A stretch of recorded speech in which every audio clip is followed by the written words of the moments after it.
Hello दोस्तों, स्वागत है बीजे ऑनलाइन क्लासेस में आपका पुनः फिर से। आज सामाजिक विज्ञान कक्षा 10 अध्याय 2 नया टॉपिक है। नेक्स्ट टॉपिक है आपका, यानी कि आपका चैप्टर चल रहा है भारत में राष्ट्रवाद, नेशनलिज्म इन इंडिया। अति लघु उत्तरीय प्रश्नोत्तर हैं।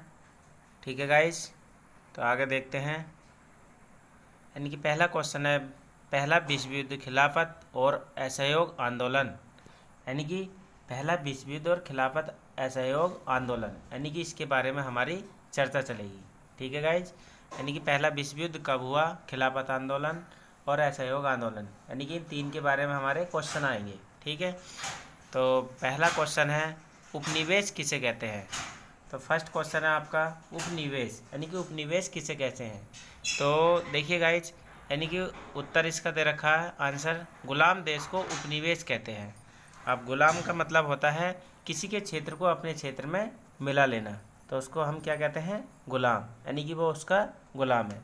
जैसे चाइना हमारे इंडिया पे जो है अधिकार जमाना चाहता है, और चाइना जो है इंडिया वालों का यानी कि हिस्सा लेना चाहता है। जैसे बर्मा पे और उसने म्यांमार पे थोड़ा सा हिस्सा अपना कब्जा जमा रखा है, तो इसे कहते हैं गुलाम देश का उपनिवेश।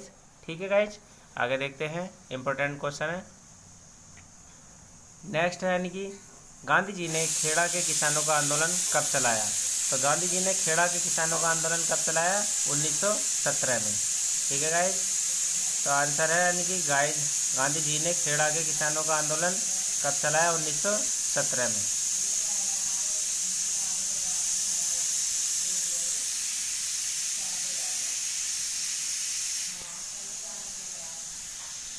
नेक्स्ट क्वेश्चन है, गांधी जी ने अहमदाबाद की सूती कपड़ा मिल के मजदूरों का आंदोलन कब चलाया। तो गांधी जी ने अहमदाबाद की सूती कपड़ा मिल के मजदूरों का आंदोलन कब चलाया, तो देखते हैं 1918 में। तो राइट आंसर होगा आपका 1918। ठीक है, तो इस क्वेश्चन का आंसर है यानी कि 1918। तो गांधी जी ने अहमदाबाद की सूती कपड़ा मिल के मजदूरों का आंदोलन, यानी कि मजदूरों के विषय में उन्होंने कुछ कहा, क्योंकि मजदूरों की मजदूरी कम दी जाती है या कुछ भी कहा जाता है, तो इसलिए देखिए राइट टू इन्फॉर्मेशन, यानी कि आपको जानने का अधिकार, आरटीआई, आप आरटीआई के द्वारा कुछ भी पूछ सकते हैं। 2000 आरटीआई कानून जो है 2005 से लागू हुआ है। ठीक है गाइस, किसी भी डिपार्टमेंट से आपको सूचना चाहिए तो आरटीआई के थ्रू आप मांग सकते हैं। 10 रुपये का पोस्टल ऑर्डर लगाइए, जितने क्वेश्चन मांगने आप उसके अकॉर्डिंग आप उसकी फ़ीस दें और आपको सूचना मिलेगी। नई सूचना मिलती है तो उच्च अधिकारियों से आप संपर्क कीजिए। ठीक है गाइस, अब नेक्स्ट क्वेश्चन देखते हैं, आपका 4 क्वेश्चन है। तो देखिए, असहयोग आंदोलन, यानी कि असहयोग आंदोलन चलाने का निर्णय कांग्रेस के किस अधिवेशन और में कब लिया गया। तो देखिए, जो मैंने आपको पीछे पढ़ाया था, यानी कि असहयोग आंदोलन चलाने का निर्णय किसने लिया या किस अधिवेशन में चला या कौन सी सरकार में चला, तो कांग्रेस के किस अधिवेशन में। तो देखिए यहाँ से क्वेश्चन कितने आ जाएंगे, असहयोग आंदोलन किस सरकार में चला, तो कांग्रेस के। कौन से अधिवेशन में चला, तो अधिवेशन का नाम अभी हमने जानना है। ठीक है, तो अब आ जाते हैं उत्तर पे। तो आपका उत्तर क्या है, असहयोग आंदोलन चलाने का निर्णय 1920 के नागपुर अधिवेशन में लिया गया।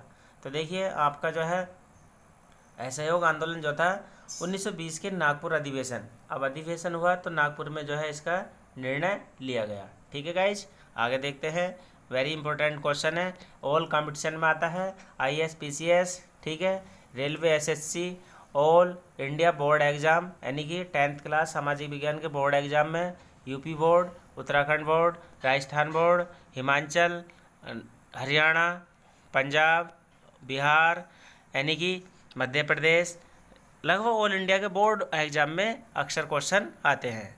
गाइज हिस्ट्री तो एक ही रहनी है, ऑल इंडिया में आप कहीं भी पढ़ लीजिए, ICSC CBSC कोई भी सब्जेक्ट पढ़ लीजिए।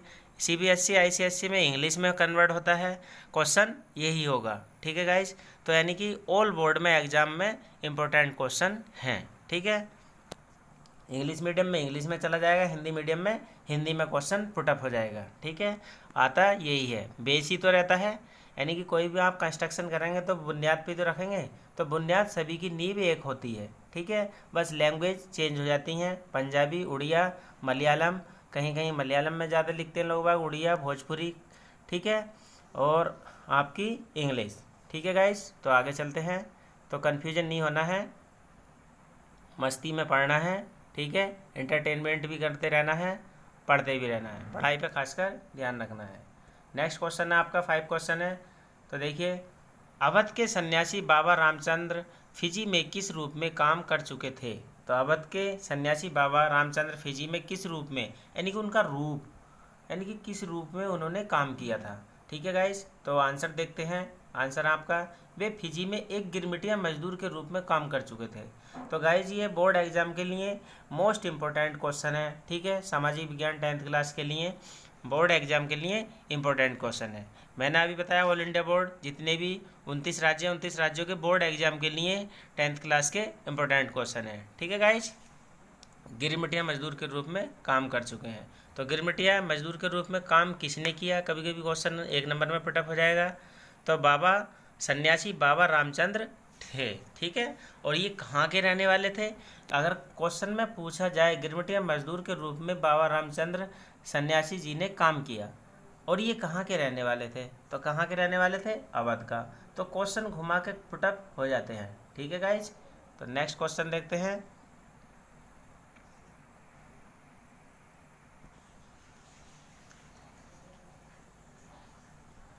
गवर्नमेंट ऑफ इंडिया एक्ट कब बनाया गया? तो गवर्नमेंट एक्ट ऑफ इंडिया कब बनाया गया? तो गाइज इंपॉर्टेंट क्वेश्चन है, ठीक है।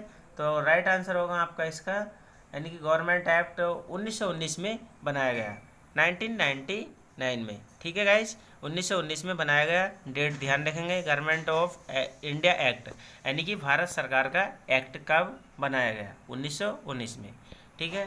नेक्स्ट क्वेश्चन देखते हैं।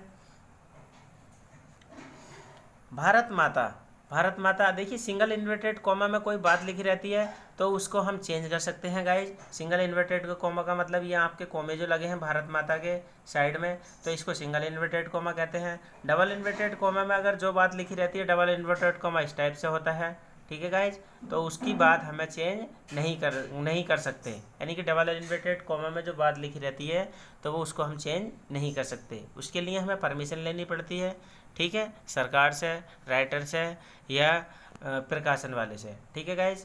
चलिए, तो इसका अर्थ समझ में आ गया होगा। तो पहली तस्वीर कब और किसने बनाई थी? तो देखिए आंसर में चलेंगे हम। 1905 में अविनेंद्रनाथ टैगोर ने, ठीक है। तो भारत माता की यानी कि पहली तस्वीर मोस्ट इम्पोर्टेंट क्वेश्चन है, ठीक है, 29 राज्यों के 10th क्लास के बोर्ड एग्जाम के लिए और ISPCS ऑल कंपटीशन एग्जाम के लिए, यानी कि भारत माता की पहली तस्वीर कब और किसने बनाई? तो देखिए कब बनाई, कब अगर आता है आपके क्वेश्चन में तो 1905 में, किसने बनाई आता है तो अविंद्रनाथ टैगोर ने, ठीक है गाइज। तो आप ध्यान रखेंगे, ठीक है, ध्यान से रीडिंग करनी है, हमने ध्यान से स्टडी करनी है, ठीक है, जल्दबाजी में कदम नहीं उठाते हैं। आगे चलते हैं, क्वेश्चन देखते हैं। 8 क्वेश्चन, सत्याग्रह से क्या आशय है? तो सत्याग्रह, अब देखिए सत्याग्रह, सत्य मीन्स सत्य, ग्रह मीन्स घर, ठीक है। तो सत्याग्रह शुद्ध आत्मबल, यानी कि शुद्ध का मतलब शुद्ध, हमेशा सत्य की जीत होती है, ठीक है गाइज। झूठ, यानी कि एक झूठ बोलने के लिए हमें 100 झूठ और बोलने पड़ते हैं, इसलिए जीत सत्य की होती है। आप देखते हैं झूठ बोलने वाला व्यक्ति होता है तो उसके चेहरे पर अक्सर पसीना आता है, सच बोलने वाला कभी भी जो है आई कांटेक्ट, आँख से आँख मिला के बात कर सकता है, ठीक है। तो इसलिए सच की ही जीत होती है, देर से सही जल्दी से सही होती हमेशा सत्य की जीत है, ठीक है। और बुरे का परिणाम बुरा ही होता है, ठीक है गाइस। तो सत्याग्रह से क्या आशय है आपने समझा होगा। तो सत्याग्रह शुद्ध आत्मबल, यानी कि शुद्ध का मतलब शुद्ध, प्योर, तो सत्य ही आत्मा का आधार होता है, इसलिए इस बल को सत्याग्रह नाम दिया गया, ठीक है, यानी कि आत्मज्ञान, ठीक है गाइस। तो आगे देखते हैं, थोड़ा सा और है इसमें आंसर। तो देखिए और थोड़ा सा आंसर है इसका। तो से हमेशा लैस होती है, इसमें प्यार की लो जलती है और अहिंसा सर्वोच्च धर्म है, यानी कि अहिंसा मतलब हमें जो है गलत रास्ते पे नहीं चलना है, ठीक है गाइज। और प्यार की लो का मतलब है सत्य से हमें कोई भी बात जीत सकते हैं, ठीक है गाइज। आगे चलते हैं।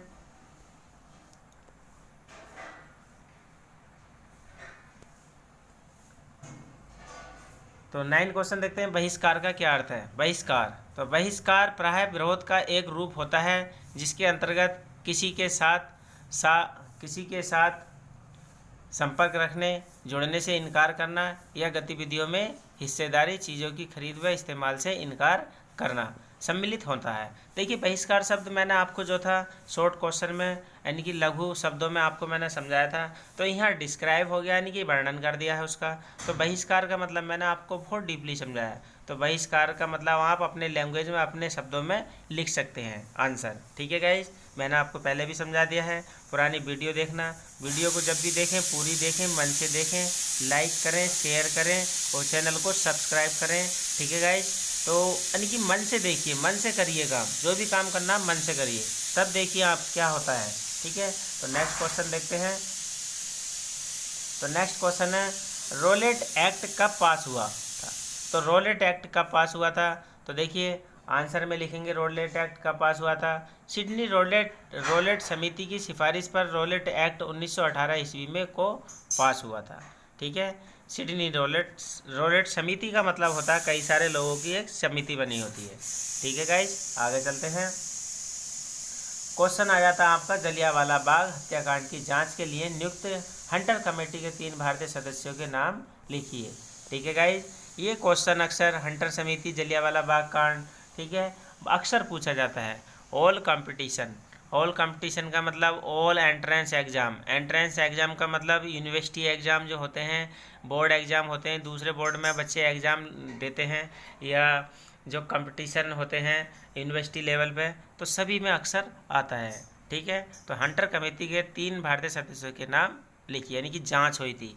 ठीक है, तो देखिए जांच में जो आपने उत्तर में लिखेंगे, तो सर चिमनलाल शीतलवाड़, और सेकंड है आपके शहजादा सुल्तान अहमद, थर्ड है आपके जगत नारायण। ठीक है गाइज, तो इनको बहुत ही ध्यान से याद करेंगे और आप इन्हें ध्यान रखेंगे। ठीक है, ये मोस्ट इम्पोर्टेंट है, यानी कि वेरी इंपॉर्टेंट। ठीक है, तो मोस्ट इम्पोर्टेंट क्वेश्चन है आपका।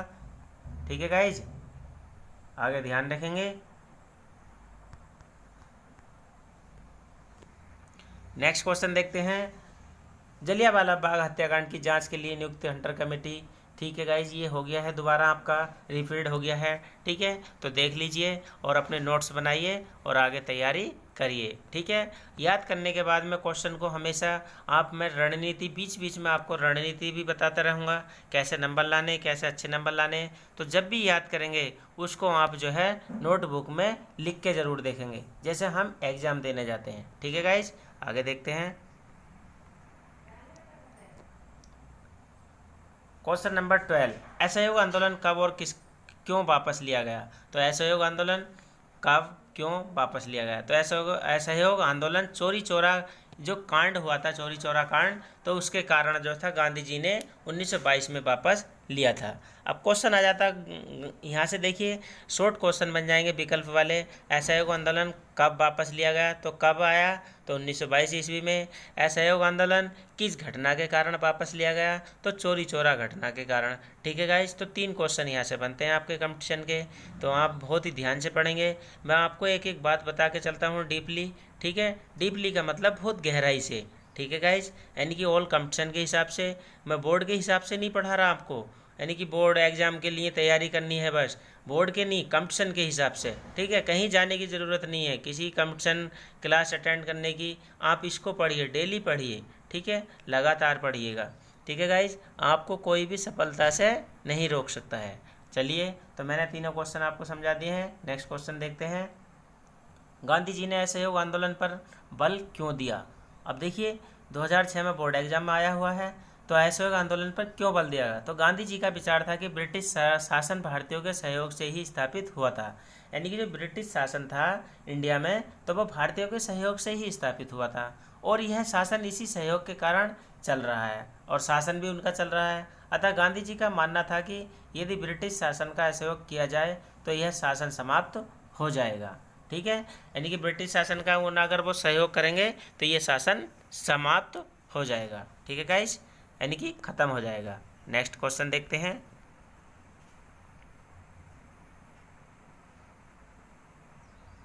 तो नेक्स्ट क्वेश्चन है आपका, गांधी जी ने किन कारणों से खिलाफत मुद्दे को असहयोग आंदोलन में सम्मिलित किया? एक खिलाफत मुद्दा था, तो किस कारण से, यानी कि कोई कारण होगा, उन्होंने वो मुद्दा भी जो था उसको खिलाफत आंदोलन को छोड़ असहयोग आंदोलन में ही शामिल कर लिया और उसको ख़त्म कर दिया। ठीक है, तो इसका आंसर देखते हैं गाइज।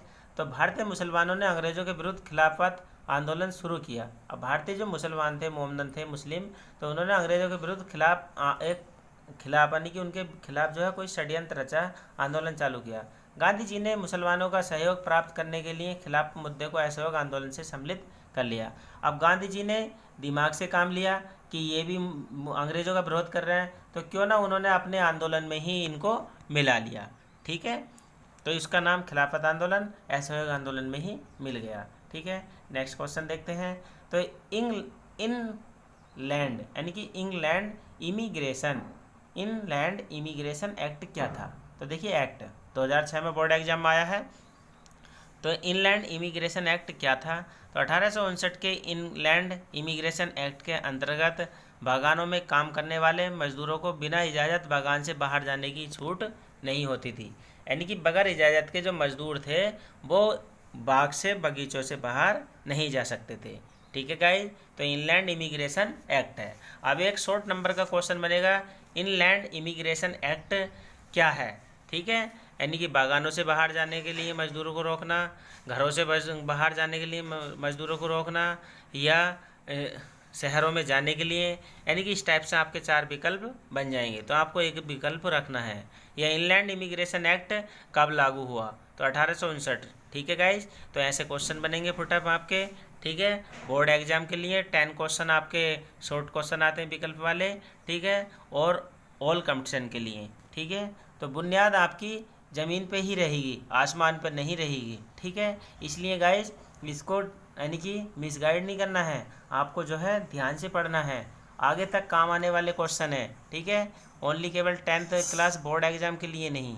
ठीक है, मैं बीच बीच में आपको मोटिवेशनल करते रहता हूँ, उस बात पे भी ध्यान देंगे। ठीक है, अब चलते हैं, पिकेटिंग का क्या अर्थ है? तो पिकेटिंग का क्या अर्थ है? तो देखिए गाइज, पिकेटिंग प्रदर्शन या विरोध का एक ऐसा रूप है जिसमें लोग किसी दुकान, फैक्ट्री या दफ्तर के भीतर जाने का रास्ता रोक लेते हैं। अब ये शब्द मैंने आपको अच्छे से, ठीक है, शब्दावली में समझा दिए थे। ठीक है, तो ये आपको याद रखने हैं, याद रख के अपनी लैंग्वेज में कन्वर्ट करके लिखना है। ठीक है गाइज, और अपने नोट्स बना लेने हैं। ठीक है, IAS PCS बड़े एग्जाम जो होते हैं उनमें रिटन एग्जाम ऐसे ही होता है। पिकेटिंग अगर शब्द आ गया, इसकी अर्थ लिखिए, तो आपको जो है रिटन में सटीक शब्दों में, यानी कि 30 शब्दों में कहेंगे तो 30 के 25 हो जाएं, लेकिन 35 शब्द ना हो, उसी के भीतर अपना जवाब देना है। ठीक है गाइज, उसी के अंतर्गत चलिए आगे देखते हैं।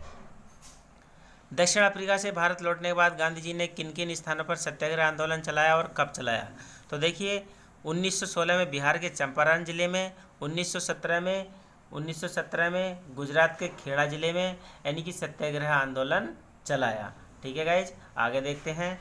और नेक्स्ट है इसमें 1918 में गुजरात के अहमदाबाद जिले में, यानी कि दक्षिण अफ्रीका से लौटने के बाद उन्होंने, गांधी जी ने 3 जगह आंदोलन चलाया। क्वेश्चन पुटअप हो सकता है गाइज कि कितनी जगह सत्याग्रह आंदोलन चलाया? तो कितनी जगह? 3 जगह। 4 जगह ऑप्शन देगा, 4, 3, 4, 5, 6, तो आपके 4 विकल्प बन जाएंगे क्वेश्चन में, तो आपको 3 ही आंसर लिखने हैं। ठीक है, तो नेक्स्ट क्वेश्चन है, यानी कि आपका रोलेट एक्ट को काला कानून क्यों कहा गया? तो भारतीयों ने इसको जो है काला कानून का नाम दिया। तो रोलेट एक्ट गांधी द्वारा एक्ट द्वारा, यानी कि अंग्रेज सरकार को राजनीतिक गतिविधियों को कुचलने तथा राजनीतिक कैदियों को बिना मुकदमा चलाए जेल में डालने का अधिकार था। ठीक है, तो इसको भारतीयों ने क्या कहा, क्या संज्ञा दी? बंद रखने का अधिकार मिल गया। इसी कारण इस अन्यायपूर्ण एक्ट को काला कानून नाम दिया। और काला कानून नाम भी ये तो है इंडिया वालों ने, यानी कि भारत वालों ने इसको दिया। ठीक है गाइज, तो ध्यान रखेंगे। असहयोग आंदोलन के कार्यक्रम में शामिल 4 बातें बताइए। तो असहयोग आंदोलन में 4 बातें, फर्स्ट है सरकार द्वारा कई पदवियां लौटाना, सरकारी नौकरियों, सेना, पुलिस, विधायी परिषदों, स्कूलों आदि का बहिष्कार करना।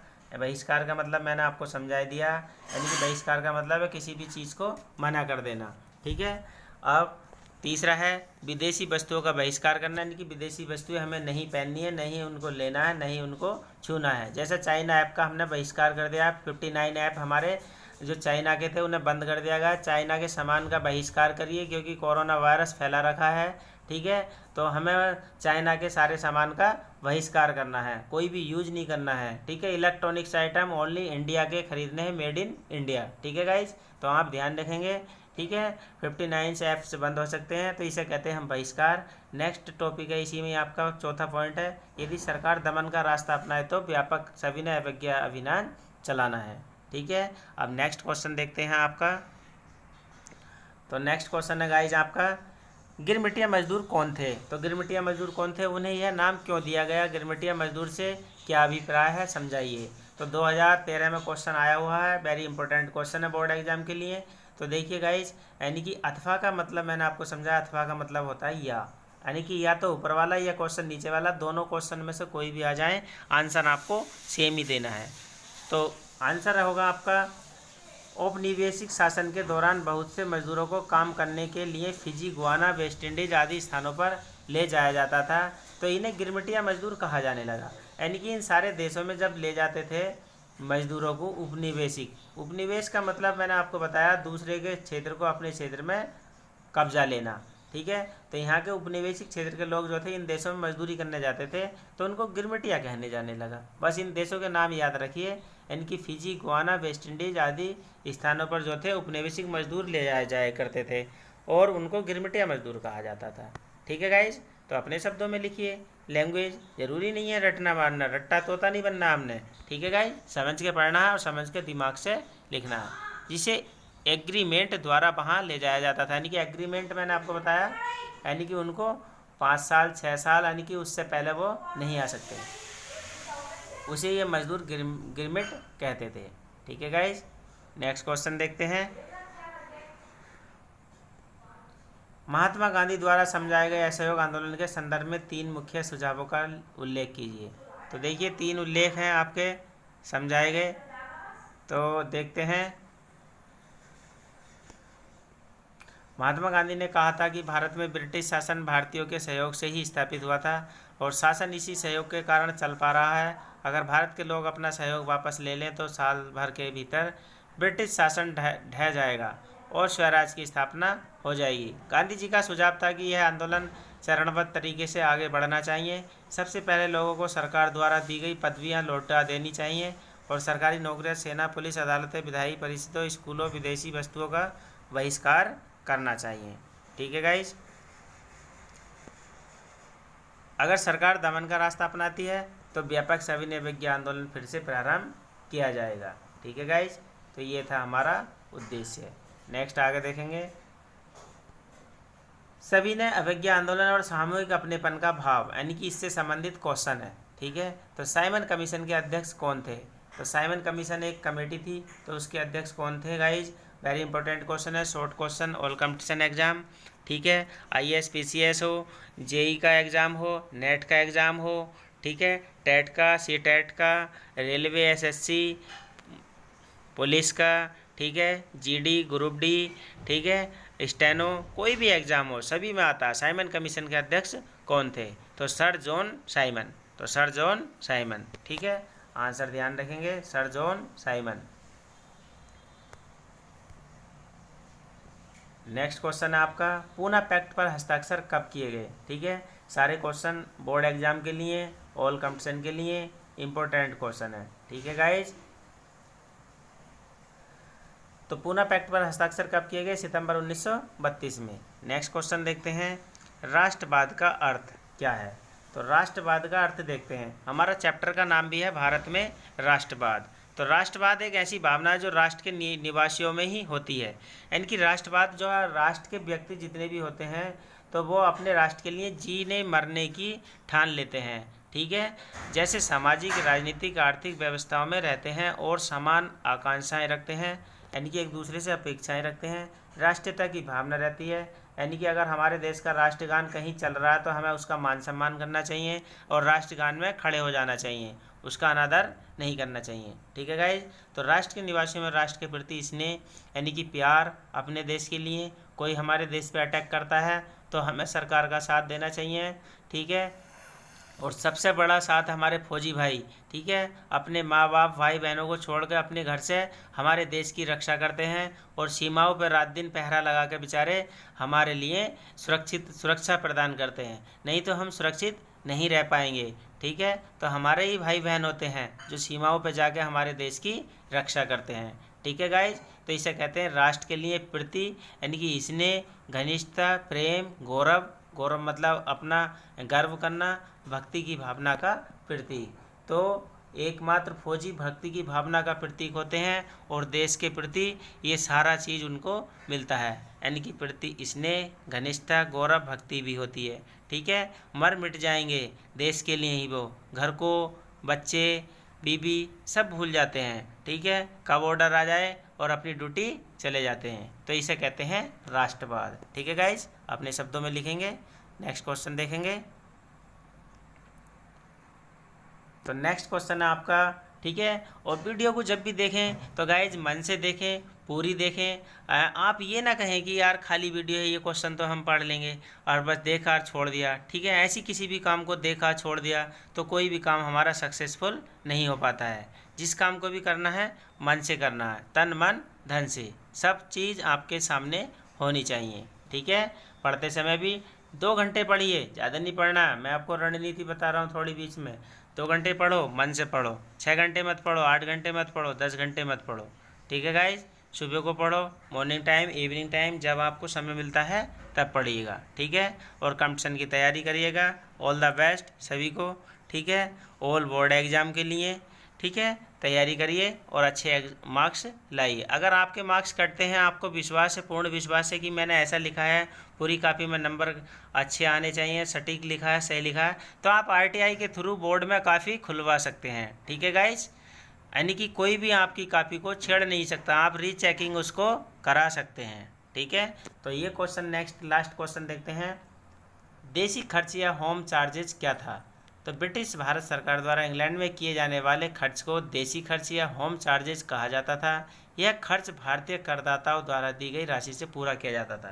यानी कि भारत के लोग कर देते थे, जिसे हम टैक्स कहते हैं, पैट कहते हैं, जो आजकल चला जीएसटी, एसएसटी, ठीक है, और टैक्स। तो ये हम लोग भारतीय देते हैं, यानी कि शुद्ध। और शुद्ध टैक्स देती है सबसे ज़्यादा जनता। जो बड़े लोग होते हैं, बड़े व्यापारी होते हैं, वो आधा टैक्स छुपा जाते हैं, कहीं से कहीं दिखा देते हैं। ठीक है गाइज। और जो आम किसान जनता होती है, आम मजदूर जनता होती है, वो शुद्ध टैक्स देती है, क्योंकि वो वस्तु मार्केट से खरीद कर लाएगी, उसको टैक्स देना ही पड़ता है। तो गाइज आज के लिए यही इतना ही काफ़ी है। ठीक है। तो ऑल द बेस्ट सभी के लिए। ठीक है। Have a nice day. Thank you, आप सभी का धन्यवाद। ठीक है। और वीडियो को लाइक, शेयर, सब्सक्राइब ज़रूर करना। ठीक है। क्योंकि बहुत मेहनत करनी पड़ती है, बहुत समय लगता है। ठीक है गाइज। और चैनल को लाइक, शेयर, सब्सक्राइब जरूर करना। बेल आइकन ऑल प्रेस करना ताकि मेरा नोटिफिकेशन आपको मिलता रहे। बीच बीच में मैं आपको मोटिवेशनल क्लास दिया करूँगा और बीच बीच में एंटरटेनमेंट क्लास भी मिलेगी आपको, यानी कि एंटरटेनमेंट भी हमारा ज़रूरी है। ठीक है। तो जैसे ही मुझे समय मिलेगा आपको एंटरटेनमेंट क्लास भी मिलेगी। ठीक है गाइज। तो आगे क्वेश्चन देखते हैं। नेक्स्ट क्वेश्चन है, वंदे मातरम गीता कब और किसने लिखा? इसमें किसका गुणगान किया गया? तो वंदे मातरम इम्पोर्टेंट क्वेश्चन है। ठीक है।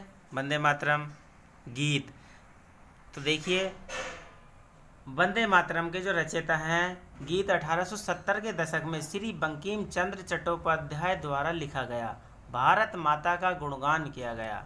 और जो बंकिम चंद्र चटर्जी द्वारा वंदे मातरम गीत लिखा गया है, अब वंदे मातरम गीत के अंदर जो है किसका गुणगान किया गया, ये आपको ध्यान रखना है गाइज। तो इसमें जो है भारत माता का गुणगान किया गया, यानी कि भारत माता के बारे में ही बताया गया। भारत माता मतलब सबकी जननी। ठीक है गाइज। तो बहुत ही इम्पोर्टेंट क्वेश्चन है। All competition exam, all board exam, 29 राज्यों के बोर्ड एग्ज़ाम 10th क्लास के लिए। ठीक है। ऑल कंपटीशन, कोई भी कंपटीशन हो, railway, SSC, IAS, PCS, UPSC, सभी के लिए इम्पोर्टेंट है। वंदे मातरम के रचयिता कौन है? बंकिम चंद्र चट्टोपाध्याय। वंदे मातरम कब लिखा गया? 1870 में।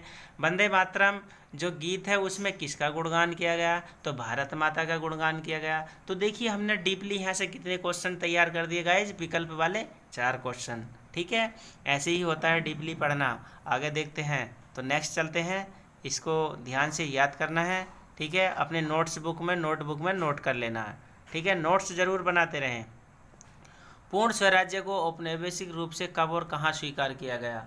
ठीक है गाइज, तो देखते हैं, तो उत्तर है आपका पूर्ण स्वराज की मांग को दिसंबर 1929 में कांग्रेस के लाहौर अधिवेशन में पंडित जवाहरलाल नेहरू की अध्यक्षता में स्वीकार किया गया।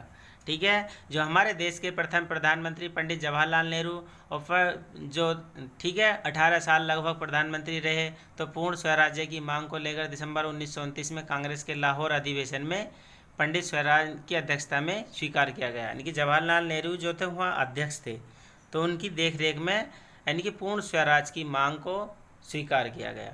ठीक है गाइज, कुछ काम उस समय ऐसे हुए जो आज भी हम झेल रहे हैं। ठीक है, चलिए आगे देखते हैं, पूना पैक्ट क्या था? तो पूना पैक्ट क्या है, इंपॉर्टेंट क्वेश्चन है ये भी। तो पूना पैक्ट सितंबर 1932 ईस्वी में अस्तित्व में आया। अब पूना पैक्ट कब अस्तित्व में आया? तो देखिए अस्तित्व का मतलब होता है यानी कि प्रकाशित हुआ या बना। तो देखिए पूना पैक्ट अस्तित्व का मतलब सन आ जाएगी तो 1932 में। पूना पैक्ट किसके लिए बना है? तो उसका भी आ जाएगा। तो पूना इसके अनुसार अनुसूचित जातियों को प्रांतीय केंद्रीय विधायी परिषदों में आरक्षित सीटें मिल गईं। यानी कि जो पूना पैक्ट का उद्देश्य था, अनुसूचित जातियां SC ST के लिए केंद्रीय विधायी जो परिषद होते हैं उनमें सीटों का बंटवारा कराना। ठीक है गाइज, जिनसे हम घृणा करते थे SC ST कि ये निचली कास्ट है, कोई निचली कास्ट नहीं होती है, सब हाई लेवल कास्ट होती है, सब अपर कास्ट होती हैं। अपने आप को कोई नीचा मत मानिए। ठीक है, आदमी कर्मों से ऊंचा बनता है, जाति से ऊंचा नहीं बनता है। ठीक है गाइज, तो सब ऊंचे होते हैं, अपने आप को हमेशा अच्छा मानिए, अच्छा तोलिए। ठीक है, और स्वच्छता साफ सफाई विशेष होनी चाहिए। ठीक है, तो छुआछूत की भावना नहीं होनी चाहिए। ठीक है, तो ये कानून जो था पूना पैक्ट सितंबर 1932 में लागू हुआ, यानी कि इसको अस्तित्व में आया। मतदान सामान्य निर्वाचन क्षेत्रों से ही होता था मतदान। ठीक है, मतदान के समय कोई नहीं कहता है। ठीक है, तो मतदान के समय सब एक हो जाते हैं, और वैसे जो है ठीक है यानी कि ये उस जाति का है, ये उस जाति का है, आदमी कहते रहते हैं। ठीक है, मतदान के समय आता है तो कोई नहीं होता है। ठीक है, आपने कहानी सुनी होगी कि चोर चोर मौसेरे भाई होते हैं। ठीक है गाइज, पीने वाले सब एक ही गिलास से पी जाते हैं, कोई भेदभाव नहीं करता है। ठीक है, कहीं भी हो आप देख लीजिएगा जाके। ठीक है, तो इसी कहावत में चोर चोर मौसेरे भाई। तो नेक्स्ट आप देखिए क्वेश्चन देख लेते हैं, ये छोटी छोटी कहावतें हैं। साइमन कमीशन की नियुक्ति कब की गई थी? तो साइमन कमीशन की नियुक्ति 1927 में की गई थी। ये इंपॉर्टेंट क्वेश्चन है, बीएड स्तर में भी आता है अक्सर साइमन कमीशन का क्वेश्चन। हिस्ट्री का एक पेपर होता है बीएड में। ठीक है, बैचलर ऑफ एजुकेशन, बीएड की फुल फॉर्म है बैचलर ऑफ एजुकेशन। अब नेक्स्ट क्वेश्चन देखते हैं गाइज, सविनय अवज्ञा आंदोलन कब प्रारंभ किया गया था? तो सविनय अवज्ञा आंदोलन गांधी जी ने मार्च 1930 ईस्वी में प्रारंभ करने का निर्णय लिया था। ठीक है गाइज, नेक्स्ट क्वेश्चन देखते हैं, कब व किसने भारत में डोमिनियन स्टेट की घोषणा की थी? तो देखिए अक्टूबर 1929 में वायसराय लॉर्ड इरविन ने भारत में डोमिनियन स्टेट की घोषणा की थी। और क्वेश्चन गाइज ये बीएड में आ रखा, बीएड में भी आया था, हिस्ट्री में पढ़ाया गया था, मुझे अच्छे से ध्यान है। ठीक है गाइज, तो मैंने बीएड की फुल फॉर्म भी बता दी, फुल फॉर्म आप ध्यान रखिएगा। फुल फॉर्म भी आती है 5 नंबर की, जिन्हें इंग्लिश में एब्रीविएशन कहते हैं। थोड़ा सा चेंज हो जाता है, लैंग्वेज कोई पहाड़ नहीं होता है कहीं भी। ठीक है, बस याद करना है, इंग्लिश में एब्रीविएशन हो गया और हिंदी में शब्द संक्षेप हो गया। तो 5 नंबर का आपका ऑल कंपटीशन में अक्सर आता है। 10th क्लास बोर्ड एग्जाम में भी 2-3 एब्रीविएशन आती हैं। ठीक है, शब्द संक्षेप लिखिए या मिस स्पेलिंग आती है उनको पूरा कीजिए। ठीक है गाइज, नेक्स्ट क्वेश्चन है आपका, सविनय अवज्ञा आंदोलन कब प्रारंभ किया गया? तो सविनय अवज्ञा आंदोलन गांधी जी ने मार्च 1930 ईस्वी में प्रारंभ करने का निर्णय लिया। यानी कि बीच में रोक दिया था किसी कारण से, फिर उनको प्रारंभ करने का मौका मिला तो उन्होंने फिर स्टार्ट कर दिया। नेक्स्ट क्वेश्चन है, कब व किसने भारत में डोमिनियन स्टेट की घोषणा की? तो देखिए अभी आया अक्टूबर 1929 में वायसराय लॉर्ड इरविन ने भारत में डोमिनियन स्टेट की घोषणा की। ठीक है। नेक्स्ट क्वेश्चन है, गांधी इरविन समझौता कब हुआ? इसकी 2 शर्तों का उल्लेख कीजिए। तो देखिए गांधी इरविन समझौता 5 मार्च 1931 को हुआ था। इसकी 2 शर्तें थी। गांधी जी ने दूसरे गोलमेज सम्मेलन में भाग लेना स्वीकार कर लिया। नेक्स्ट है, सरकार ने राजनीतिक कैदियों को रिहा कर दिया, और सरकार ने राजनीतिक कैदियों को रिहा कर दिया। गोलमेज सम्मेलन का अर्थ मैंने आपको बताया था। गोलमेज सम्मेलन राउंड टेबल बनी होती है, उसमें एक मुखिया बैठा होता है, बाकी निचले अधिकारी बैठे होते हैं और उनकी मुखिया की बात सुनते हैं, यानी कि राउंड बिल्कुल गोल टेबल होती है, बहुत बड़े हॉल होते हैं, तो उसको गोलमेज सम्मेलन कहते हैं। ठीक है गाइज। तो देखिए आज के लिए ये आपका चैप्टर यानी कि भारत में राष्ट्रवाद के अति लघु उत्तरीय क्वेश्चन समाप्त हुए हैं। ठीक है। तो जय हिंद, जय भारत। आज के लिए इतना ही काफ़ी है। ठीक है गाइज, आप सब ध्यान से नोट्स बना के याद करेंगे। वीडियो को लाइक शेयर सब्सक्राइब ज़रूर करेंगे, बेल आइकन ऑल प्रेस करते रहेंगे। ठीक है। अपने दोस्तों को भी